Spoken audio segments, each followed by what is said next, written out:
camped right here last night. It was a pretty windy spot. The wind's actually died down a good bit, but a couple of the stakes pulled up, especially like while I was setting it up. So you see, I just got some rocks and made it work.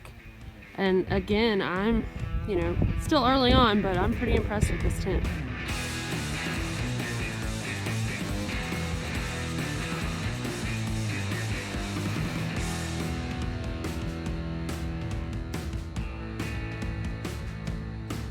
Trail magic!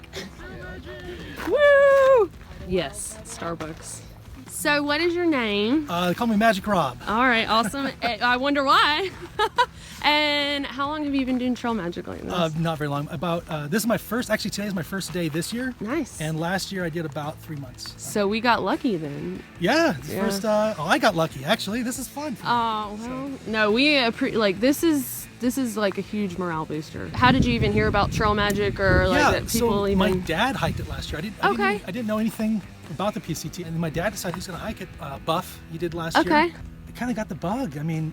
Yeah. Hikers are cool people. And it gets in your blood. Yeah. Like we stink, but like, but I'm good with that. Oh, yeah. Do you get other dumb songs stuck in your head?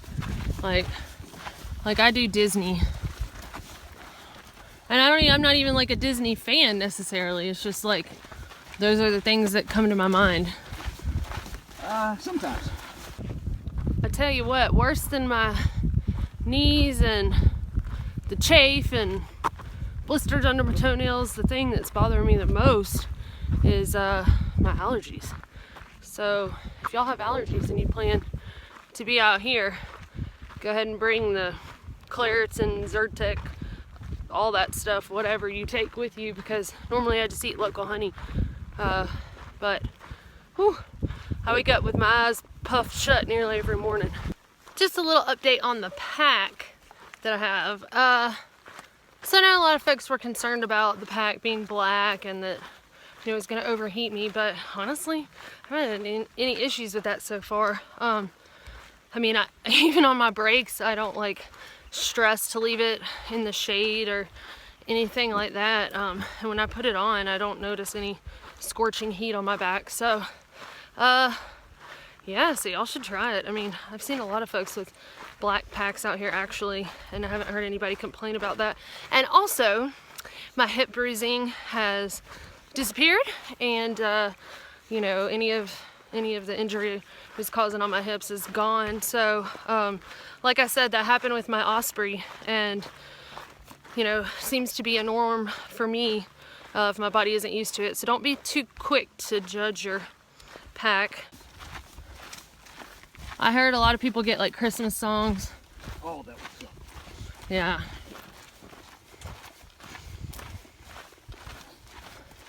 If I'm by myself, sometimes I'll like start counting. I don't even mean to, it's just like the numbers just come to my mind. All right, so I have to say that I am definitely a fan of the umbrella. I think my verdict is so far, which may be a little early, but if you are a hat person, you'll be fine with a big old floppy hat. But me, I hate wearing hats. I am holding it with my hand. I'm holding my trekking pole right now too because I'm holding my camera, but holding it with my hand. My arm is not getting tired because most of the time I kind of have it rested on myself. I know I could strap it to my shoulder strap somehow, but then you can't control it against the wind, yada yada yada. I have had it flip back on me a couple of times, and it hasn't broken, so that's good. I'm not saying that you shouldn't try to keep it from flipping backwards, but I'm just saying that so far mine hasn't snapped, and it seems to be pretty flexible.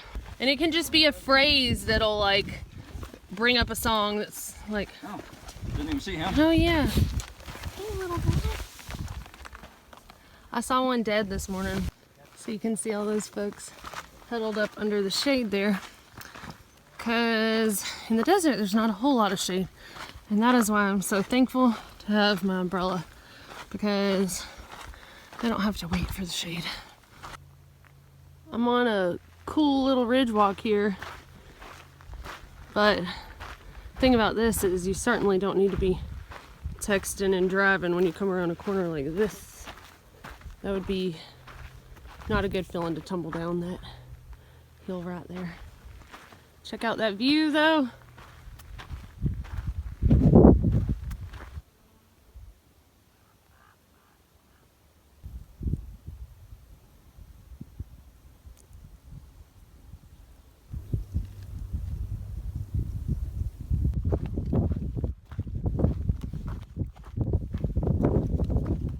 Let's go fly a kite up to the highest height.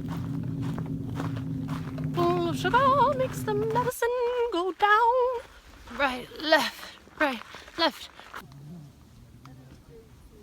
Let's go fly a kite and send it soaring. Big ones, small ones on the side of my head.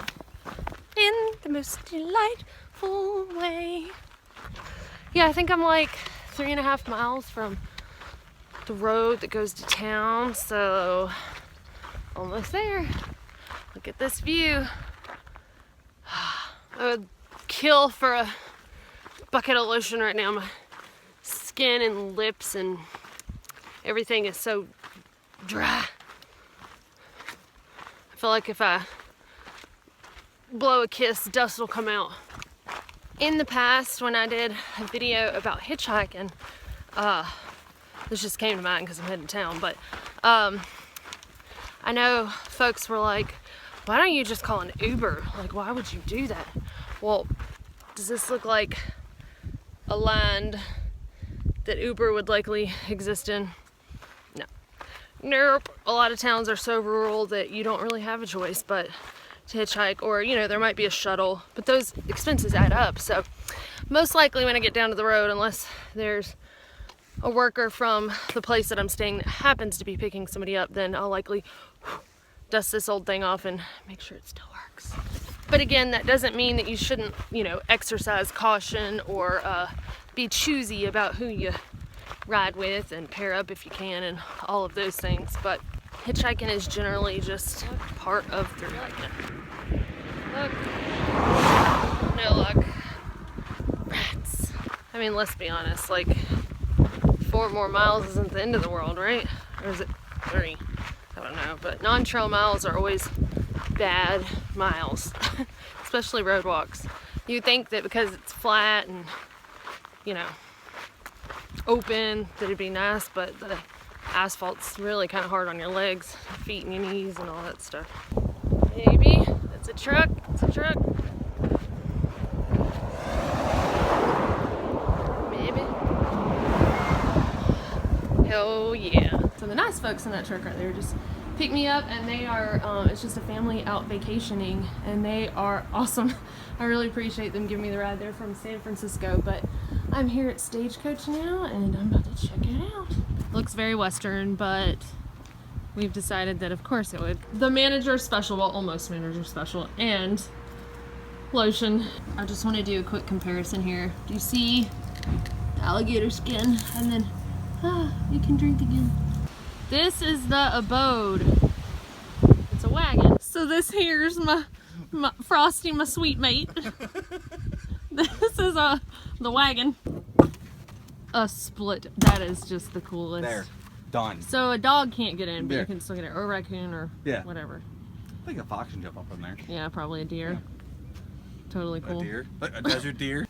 Another multi-purpose item is your cook pot can be used to soak your gross toes.